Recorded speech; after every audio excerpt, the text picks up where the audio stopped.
Shalom bagi kita semua. Di video ini kami akan membahas mengenai pembinaan dan pengembangan bahasa Indonesia. Namun sebelumnya kami akan memperkenalkan diri terlebih dahulu.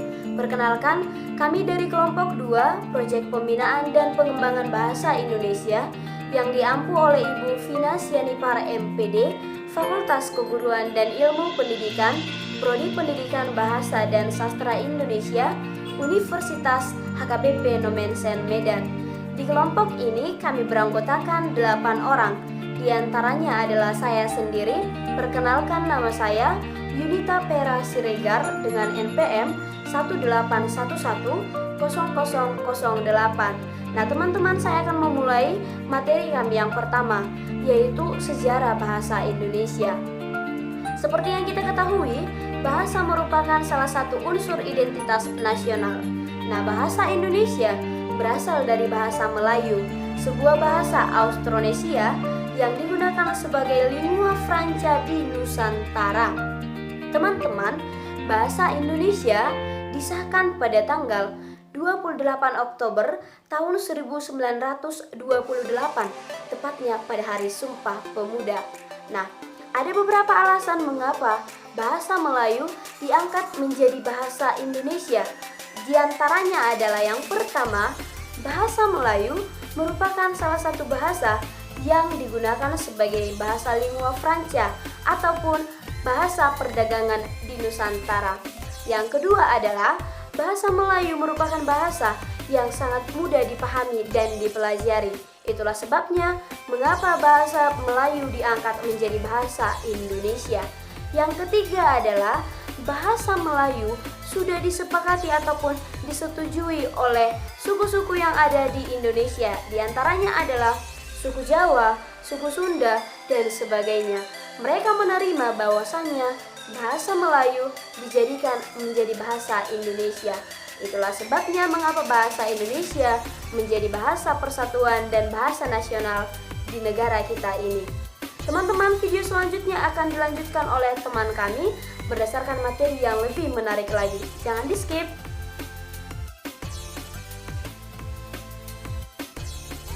Baiklah, saya akan melanjutkan materi yang kedua.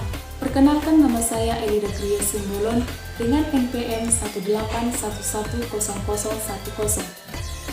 Di era globalisasi yang ditandai dengan arus komunikasi yang begitu dahsyat, akan menyentuh berbagai aspek kehidupan manusia, termasuk bahasa. Dalam hal ini, mewabahnya penggunaan bahasa Indonesia yang bermutu rendah lantaran belum jelasnya strategi dan basis pembinaan. Maka, kita sebagai generasi penerus bangsa harus mengembangkan bahasa Indonesia. Mengembangkan artinya meningkatkan daya ungkap bahasa Indonesia.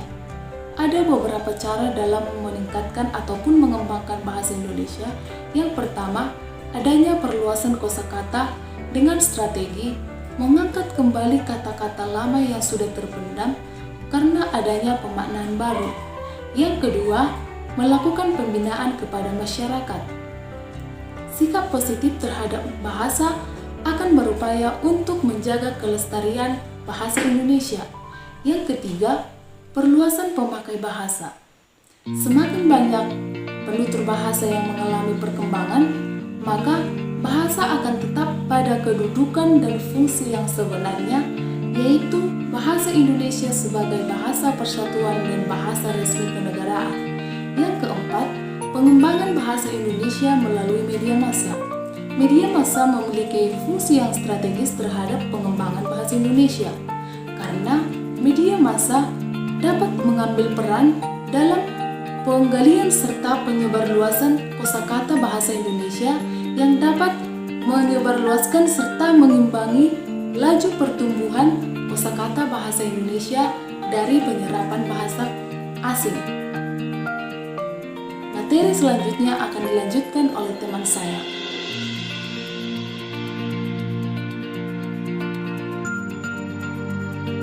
Hai teman-teman, perkenalkan, nama saya Sri Rezeki Sitompul dengan NPM 18110005. Baiklah, saya akan membahas materi tentang kendala dalam mengembangkan bahasa Indonesia.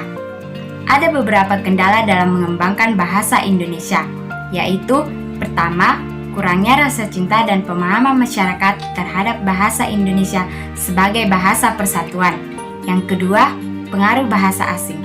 Sikap positif masyarakat terhadap bahasa Indonesia mulai memudar. Hal ini tercermin dalam penggunaan bahasa asing untuk berkomunikasi sehari-hari atau pemberian nama-nama pada suatu tempat. Yang ketiga, pengaruh bahasa gaul dan alay. Seiring berkembangnya zaman, banyak ditemukan perkembangan bahasa Indonesia yang menyimpang dari kaidah bahasa Indonesia. Seperti munculnya bahasa gaul dan alay yang sering digunakan oleh generasi muda.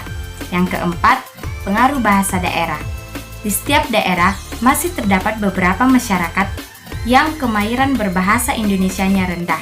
Itu sebabnya masyarakat cenderung meremehkan dengan mengutamakan penggunaan bahasa daerah atau mencampur bahasa Indonesia dalam berkomunikasi. Jadi, penggunaan bahasa daerah, bahasa Indonesia, bahasa gaul dan alay, bahasa asing haruslah disesuaikan dengan konteksnya atau tempatnya agar bahasa Indonesia dapat berkembang dan diakui oleh negara lain. Materi selanjutnya akan dilanjutkan oleh teman saya.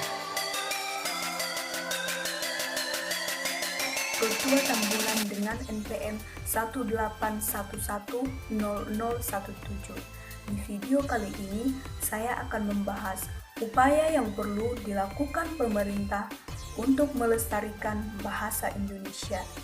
Yang pertama, pemerintah perlu untuk membuat undang-undang kebahasaan. Karena kita tahu, bahasa Indonesia merupakan alat pemersatu bangsa Indonesia. Yang kedua, pemerintah perlu mengajak kaum milenial menjunjung tinggi bahasa Indonesia di negeri sendiri. Karena kita tahu bahasa Indonesia merupakan lambang identitas nasional, supaya kedudukan bahasa Indonesia ini tidak dapat digeser oleh bahasa asing, termasuk itu bahasa alay atau bahasa gaul. Yang ketiga, pemerintah perlu meningkatkan mutu pendidikan bahasa Indonesia baik di sekolah maupun di perguruan tinggi, supaya bahasa Indonesia dapat dipelajari. Yang keempat, pemerintah perlu membuat pendidikan sebagai pembinaan bahasa Indonesia, supaya pengguna bahasa Indonesia dapat dibina menggunakan bahasa Indonesia yang baik dan benar. Terima kasih.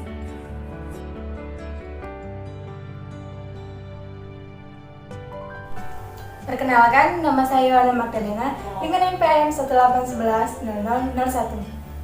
Baiklah, saya di sini akan melanjutkan materi berikutnya, yaitu mengenai peranan generasi milenial dalam mengembangkan bahasa Indonesia. Kita sebagai generasi milenial, banyak hal yang dapat kita lakukan dalam mengembangkan bahasa Indonesia, teman-teman. Yang pertama, melalui teknologi. Di zaman sekarang, generasi milenial sangatlah visioner, teman-teman, apalagi dalam menggunakan teknologi. Dengan teknologi, kita akan lebih mudah mengembangkan bahasa Indonesia ke dalam bahasa internasional, teman-teman. Yang kedua, mengurangi bahasa gaul. Dan yang lebih tepatnya, selalu menggunakan bahasa Indonesia, teman-teman. Dan yang ketiga, ini yang paling utama, teman-teman. Selalu bangga memiliki bahasa Indonesia. Shalom teman-teman semua, perkenalkan, nama saya Vika Nurtalina Silaban, NPM 18110028. Selamat datang di Universitas HKBP Nomensen Medan yang terletak di Jalan Sutomo nomor 4 Medan. Dengan kualitas pembelajaran yang memadai serta diakui secara internasional karena telah bekerja sama dengan universitas-universitas terkemuka di Asia Tenggara. Selain itu juga, Universitas HKBP Nomensen Medan memiliki tenaga pendidik S2 dan S3 baik dalam negeri maupun luar negeri. Universitas HKBP Nomensen Medan juga berupaya mengikuti persaingan di tingkat internasional melalui kerjasama dengan 59 perguruan tinggi di luar negeri. Halo teman-teman, perkenalkan nama saya Melva Christina Panjaitan, NPM 181100011. Kembali kita membahas mengenai Universitas HKBP Nomensen Medan atau yang dikenal dengan UHN. UHN berdiri pada tanggal 7 Oktober 1954 dan telah menjadi salah satu universitas swasta terbaik di Sumatera Utara. Nama Universitas HKBP Nomensen diambil dari Ingwer Ludwig Nomensen, seorang penyebar agama Kristen Protestan pada akhir abad ke-19. Universitas HKBP Nomensen Medan telah menyelenggarakan hubungan kerjasama internasional dengan universitas-universitas terbaik di Asia, Eropa, dan Amerika. Bentuk-bentuk kerjasama yang dimaksud ialah scholarship, studi banding dosen, student exchange, joint research, dan kegiatan akademik lainnya. Moto umum Universitas HKBP Nomensen ialah Pro Deo et Patria, yang berarti untuk Tuhan dan Ibu Pertiwi. Sejauh ini, Universitas HKBP Nomensen telah memiliki 11 fakultas dan 33 program studi untuk tingkat sarjana dan pasca sarjana. Perkenalkan, nama saya Monika Limbong, NPM 181100021. Universitas HKBP Nomensen Medan memiliki kelebihan dan keunggulan di mana Universitas HKBP Nomensen Medan sudah bekerja sama dengan universitas-universitas yang ada di luar negeri. Puluhan ribu alumni dari Universitas HKBP Nomensen Medan sudah dinyatakan sukses. Jadi, adik-adik yang masih bingung untuk melanjutkan kuliah di mana, segeralah bergabung di Universitas HKBP Nomensen Medan. Jangan sampai ketinggalan ya, kami tunggu.